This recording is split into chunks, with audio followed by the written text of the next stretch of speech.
Pag-usapan po natin ngayon itong mga bayarang DDS vlogger mo.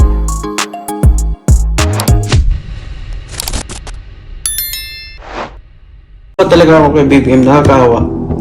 Pero sa mga defender niya na mga high, putang Naawa daw siya kay PBBM. Pero sa mga defender niya na mga hype, bakit? Anong problema mo? Ha? Anong problema nito? Ano kayang problema nito? O, opinion ko sa revelation ni Aimee at Banat sa mga kumukontra. O, yan yung opinion. Magbibigay siya ng opinion. Ano yun? bumaba din kayo. Ginawa ni Mark ni Aimee yun para magpakumbaba si BBM. Bumaba. Tanga. Ginawa daw ni Aimee yun, Aimee Baba Marcos, para magpakumbaba daw si Pangulong Bongbong Marcos. Si PBBM, 'di ba? Simula pa ng kabataan niya at hanggang ngayon, humble na yan noon pa. Si Aimee Marcos yung bastos. Totoo po yan. Totoo po yan. Kasi ito po yung video, papakita ko po sa inyo ha. Ewan ko lang kung nandito pa yon, pero merong isang matanda, okay, na binangga po ni Aimee Marcos. 'Di ba? Tingnan lang natin dito, ha.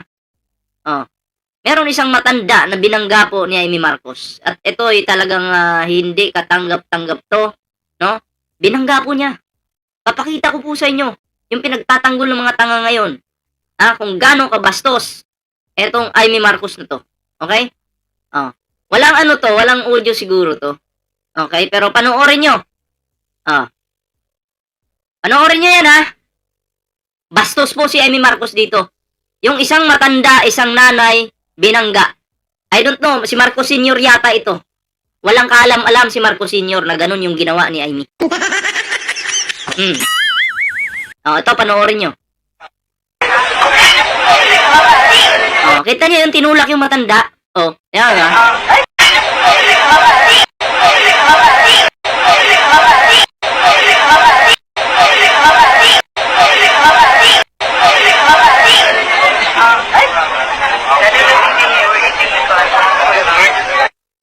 Diba? Bastos po si Aimee Marcos. Inulak po ni Aimee ang isang kawawang matanda. Medyo bata pa po si Aimee Marcos dito. Yung matanda na yon, siguro matanda na, syempre matanda na, wala na yun, di ba? Pero, yun nga, nakakaawa. Dahil, buti hindi sinaksak ni Aimee ng baba niya. Di ba? Buti hindi sinaksak ng kanyang baba. Kasi tingnan nyo, ulitin ko sa mabagong pasok. Ding! Biglang singit yung mahaba yung baba. Diba?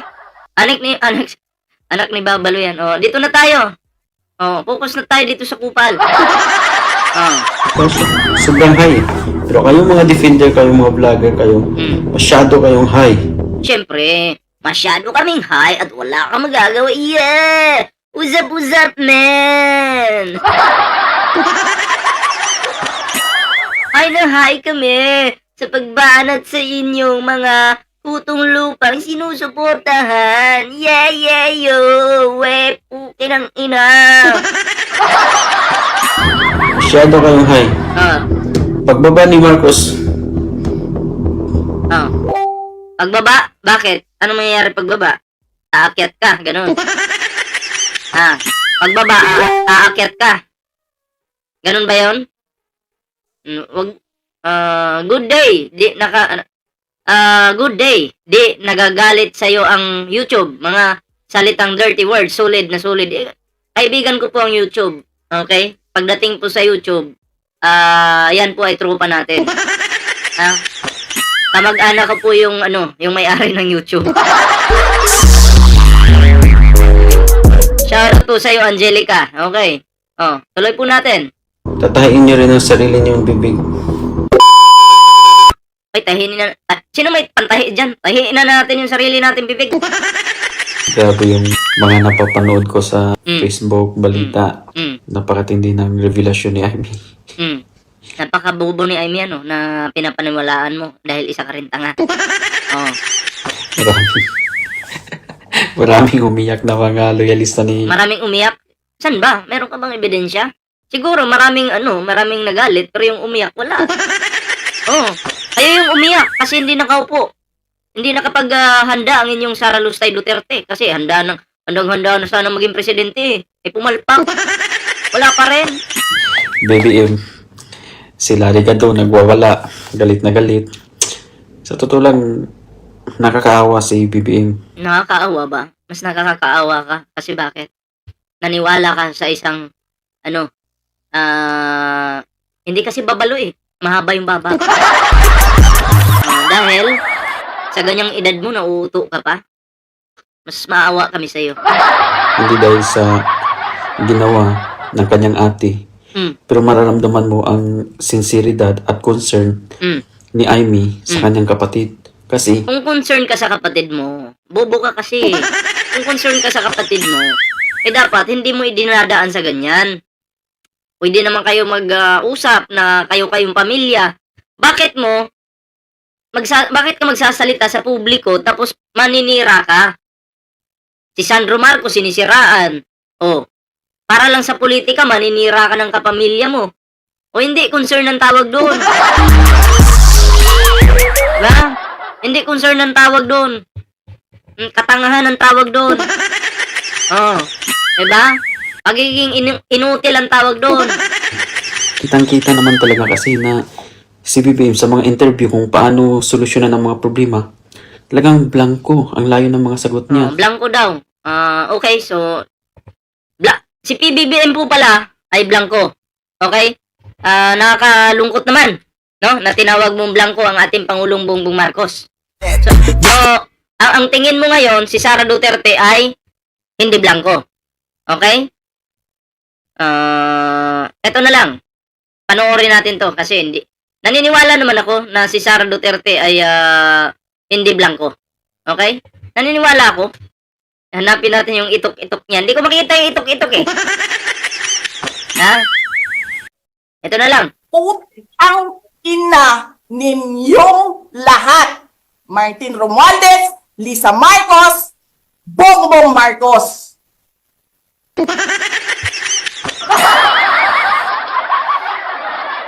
Putang ina ninyong lahat.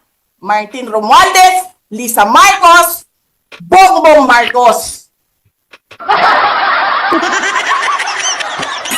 Hindi ko makita yung itok-itok eh. Ito na lang. Hindi ko makita. Bakit tinago mo yung TikTok, ha? Tuloy na nga lang natin to. Makikita mo siya minsan, parang zombie, di ba, si BBM? Oo, parang zombie talaga si Sara. Kami ang apoy na hindi mapatay. Ayun, nasunog yung Davao.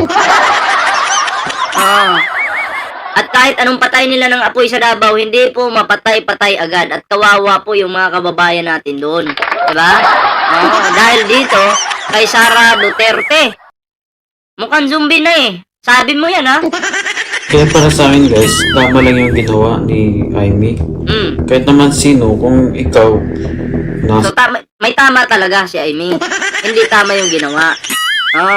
Bobo ang kausap mo, idol. Huwag mo nang patulan. Hindi, piniplex ko lang yung kanyang kabubuhan. Kasi alam mo po ako, simula nung pinanganak ako, patula po ako eh. Diba? Patula po ako, mahilig po akong pumatol sa mga inutil na bobo. sa politika ka, gusto mong tumulong sa mga tao. Kasi ito, paano? Oo, naawa talaga ako kay Ano ba yun? Bipon ka. Gusto mong tumulong sa mga tao. Tapos alam mong kapatid mo, wala na siyang Ano sinasabi nito? Parang tangay, no? capability para gumawa ng mga tamang desisyon. Tama. Ano ba yung tama para sa'yo? At sino ba yung may tama? Diba? Lang talaga na Wala na. Hindi ko natatapusin yung video mo kasi may pa-background music ka pang para kang pelikula? Ang ina? Oo, hindi ko natatapusin yung video mo kasi useless talaga. Pinakita ko lang kung gaano ka kabobo. Gaano ka katanga. Kainutil, 'di ba? Hindi mo nakikita, sarado yung utak nyo. Hindi nyo nakikita yung ginagawa ng ating Pangulo ngayon. 'Di ba? Busy ang ating Pangulo. Sa mga interviews niya, ikumpara niyo si Sara Duterte kung sino lutang. Si PBBM, sa mga interviews niya, sa mga press ko niya, trabaho po ang tinatalakay niya doon. Pero si Sara Duterte, iba.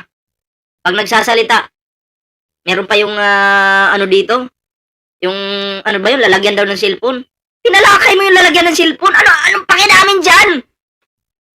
Ito kasi, sabi niya, ito kasi may lalagyan ako ng ano dito, cellphone, no? Sabi ko sa mga anak ko, bumili kayo ng ganito. Sabi naman ng anak ko, pang matanda lang iyan. Oo. Gabi na talaga mga bata ngayon. Pero, pag ganyan ba, pindot-pindot ka ba tapos bitaw? Oo. Eh, sabi ko sa mga anak ko, ganun. Putang ina, anong pakialam namin dyan? Diba? Anong pakialam namin dyan? Yung importante dyan ngayon, lagyan mo naman laman yung mga sinasabi mo. Para maintindihan ng taong bayan kung ano ba talagang solusyon mo sa mga problema sa ating bansa.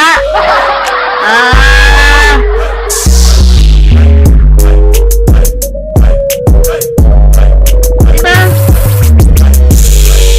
Alam ko nakita niyo yun. Server unknown, shoutout po guys, panoorin niyo yung video ni Incantanga. Sino ba yan si Incantanga? Itong si Cherry Bukar, grabe ka mga comment ha. Babasahin ko pa naman sana.